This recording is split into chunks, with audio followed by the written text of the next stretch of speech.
Class programme, এটা তো আমার সিস্টেম জেনারেটেড ক্লাস। তুমি যে অবজেক্ট ওরিয়েন্টেড প্রোগ্রামিং নিয়ে লিখবো, সেই সমস্ত কিছু কি আমি একটা ক্লাসের মধ্যে লিখবো, হ্যাঁ হ্যাঁ, ক্লাসের মানে ভেতরে user object. Define class create করে হুম লিখবো। তো হুম অবজেক্ট হুম ওরিয়েন্টেড প্রোগ্রামিং এর যে অ্যাডভান্টেজ কি, অবজেক্ট ওরিয়েন্টেড প্রোগ্রামিং এর অ্যাডভান্টেজ রিইউজিবিলিটি। হ্যাঁ হ্যাঁ বুঝতে হ্যাঁ পারছো তো? তুমি একটা প্রোগ্রামকে লিখে রাখলে সেটা যখন দরকার পড়বে জাস্ট হ্যাঁ। কি করব আমি, অবজেক্টের থ্রু দিয়ে কল করব। হুম হুম অবজেক্ট মানে হুম কি, হুম ক্লাসের অবজেক্ট। এটা যে system generated class file, main is a system generated function, বোঝা গেছে? হুম তাহলে আমি কি করব, আমি যে প্রোগ্রামটা শিখবো সবার ফার্স্ট কনসোল প্রোগ্রাম দিয়ে দুটো সংখ্যার সামেশন শিখবো। তাহলে আমি কিন্তু এই মেইন ফাংশনের মধ্যে কোনো প্রোগ্রাম কিন্তু লিখবো না। আচ্ছা আমি কি করব, যত প্রোগ্রাম লিখবো সমস্ত প্রোগ্রামগুলো user define class file create করে দেন লিখবো। আচ্ছা।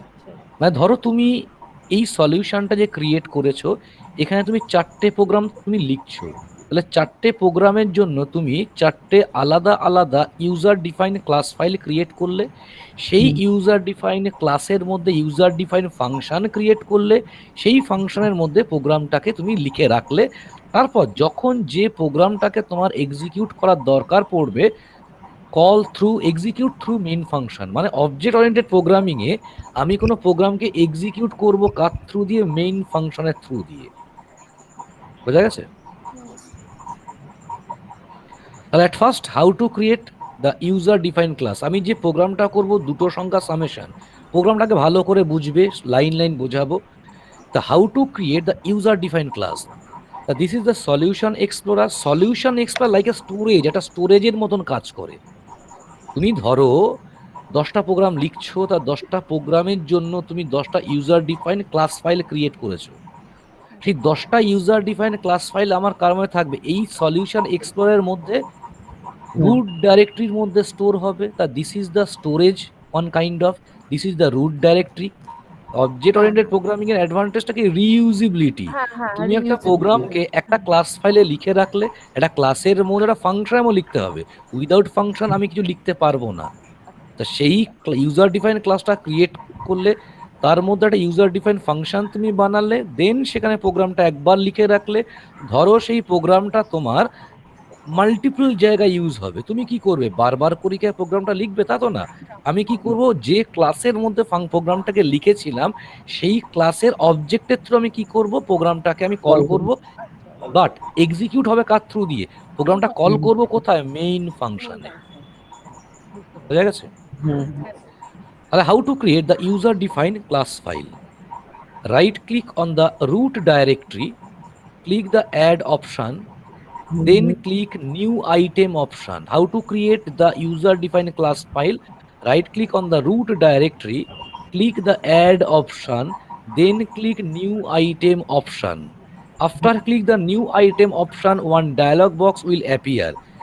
দেখো এখানে ক্লাস, ক্লাস বলে কোনো অপশন দেখাচ্ছে। হ্যাঁ স্যার, হুম ফার্স্টেই ক্লাস দেখাচ্ছে। তা নেম লেখাটা বাই ডিফল্ট নেম আছে ক্লাস ওয়ান। তা আমি কি করব, এটা একটা ইউজার ডিফাইন নেম ক্রিয়েট করব। নাম দিলাম হচ্ছে get data. This is the user define hmm name of the class file. The extension is CS, CS mean C sharp. Clear? Hmm Then click the add option. After click the add option, the class file will be created. দেখো class ফাইলটা কোথায় store হয়েছে, class file store হয়েছে solution explorer, तार मध्य हमारा root directory, then get data dot C A, इसके अंदर हमारा क्लास फाइल स्टोर हो गया। मतलब तुम जितना भी user defined class file create करोगे, सभी की सभी क्लास फाइल ये सॉल्यूशन एक्सप्लोरर के अंदर जो रूट डायरेक्टरी है उसके अंदर वन बाई वन स्टोर होता जाएगा। तो देखो जो क्लास फाइल क्रिएट हुआ, वो जो नेम स्पेस बाय डिफॉल्ट चलाया, तो ये হুম टेस्ट मतलब क्या, ये सॉल्यूशन के अंदर ये क्लास फाइल हम क्रिएट किए, इसीलिए test. This is called the user defined class, class get data. तो हम क्या करेंगे, ये কি করব, এই ক্লাসের মধ্যে আমি একটা ইউজার ডিফাইন ফাংশন ক্রিয়েট করব। Hmm we can create a user define function into the class, then we can write the summation operation into the user define function. এবার কি করব, এর মধ্যে আমি ইউজার ডিফাইন ফাংশন লিখবো। How to create the user define function, public is the access specifier. How hmm many types of access specifier in C# programming language? There are 5 types of access specifier in C# programming language. Number one, public. Number 2 private, number 3 protected, number 4 internal, number 5 protected internal. Public means access from any classes, private means access মানে ওই class ছাড়া অন্য কোনো ক্লাসে access করতে পারবো না। Public মানে কি, যে কোনো ক্লাস থেকে আমি সেইটাকে অ্যাক্সেস করতে পারবো মানে ফাংশনটাকে। প্রাইভেট মানে কি, এই ক্লাস ছাড়া অন্য কোনো ক্লাসে অ্যাক্সেস করা যাবে না। প্রোটেক্টেড মানে কি, অ্যাট এ টাইম আমি একটাই ক্লাসে অ্যাক্সেস করতে পারবো, যখন অন্য ক্লাসে যাবে সেই অ্যাক্সেস স্পেসিফায়ারটা তখন প্রোটেক্টেড থেকে হয়ে যায় প্রাইভেট। আর প্রাইভেট মানে কি, সেই ক্লাস ছাড়া অন্য কোনো ক্লাসে অ্যাক্সেস করা যায় না। पब्लिक नेम एक्सेस स्पेसिफाई काम क्या है, पब्लिक एक्सेस स्पेसिफाई कि हर एक क्लास से हम एक्सेस कर सकते हैं ये फंक्शन को। अगर तुम यहाँ प्रोटेक्ट प्राइवेट कर दिए तो ये क्लास छोड़ के किसी दूसरे क्लास में हम ये फंक्शन को हम एक्सेस नहीं कर सकते, दिस द प्राइवेट। और अगर हम ये प्रोटेक्टेड एक्सेस स्पेसिफाई डाल देते हैं तो ये एट ए टाइम एक ही क्लास में तुम वो फंक्शन को एक्सेस कर सकते हो, एट ए टाइम एक ही क्लास।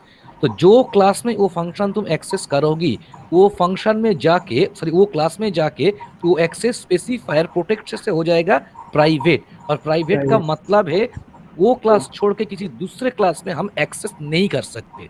क्लियर हुए से? और internal, internal like a public मतलब दो जो एक्सेस स्पेसिफायर वो दो extra feature of C# programming language. Internal access specifier like a public, public मतलब कोई भी क्लास से हम एक्सेस कर सकता है। अगर तुम ये पब्लिक की जगह छोड़ के इंटरनल डाल देते हो तो भी हम कोई भी क्लास से एक्सेस कर सकते हैं। और प्रोटेक्टेड इंटरनल का मतलब प्रोटेक्टेड इंटरनल लाइक ए प्रोटेक्टेड मतलब प्रोटेक्टेड मतलब कि एट ए टाइम एक ही क्लास में हम एक्सेस कर सकते हैं, और protected in the same at a time एक ही क्लास में हम एक्सेस कर सकते हैं। अगर तुम जो क्लास में तुम एक्सेस किए वो क्लास में वो क्या होता है, प्राइवेट होता है। प्राइवेट का मतलब वो क्लास छोड़ के दूसरे क्लास में हम एक्सेस नहीं कर सकते। क्लियर হলো? তাহলে আমি কি করব, পাবলিক দিলাম void, void is a data type, void कोई भी वैल्यू रिटर्न नहीं करता, नल वैल्यू रिटर्न करता है। তাহলে ভয়েড তারপরে কি দিলাম, this is the user define function name. এই যে ফাংশনটা লিখলাম এটা হচ্ছে ইউজার ডিফাইন ফাংশন, আর this is the user define class. এই ফাংশনটার মধ্যে আমি কি করব, প্রোগ্রামটাকে লিখবো। তাহলে আমার এইটুকু পার্ট ক্লিয়ার হলো, how to create the user define class and how to create the user defined function. Clear सबर কাছে? जितना सारा क्लास क्रिएट करोगे, सोचो ये जो क्लास हम क्रिएट किए ग्रेट डेटा नाम के, इसके अंदर तुम 10 फंक्शन लिखे, 10 फंक्शन में हर एक फंक्शन में अलग अलग तुम प्रोग्राम लिखे, तो तुम चाहते हो कि ये क्लास के अंदर जो 10 फंक्शन को हम एग्जीक्यूट करेंगे तो करेंगे ये मेन फंक्शन के थ्रू। तुम एक क्लास क्यों, 1000 एक क्लास ले लो, तो जो भी तुम प्रोग्राम एग्जीक्यूट करोगे वो मेन फंक्शन के थ्रू एग्जीक्यूट करना पड़ेगा। कैसे, वो क्लास का ऑब्जेक्ट बना के ऑब्जेक्ट डॉट दे के फंक्शन को हम कॉल करेंगे। क्लियर হয়েছে?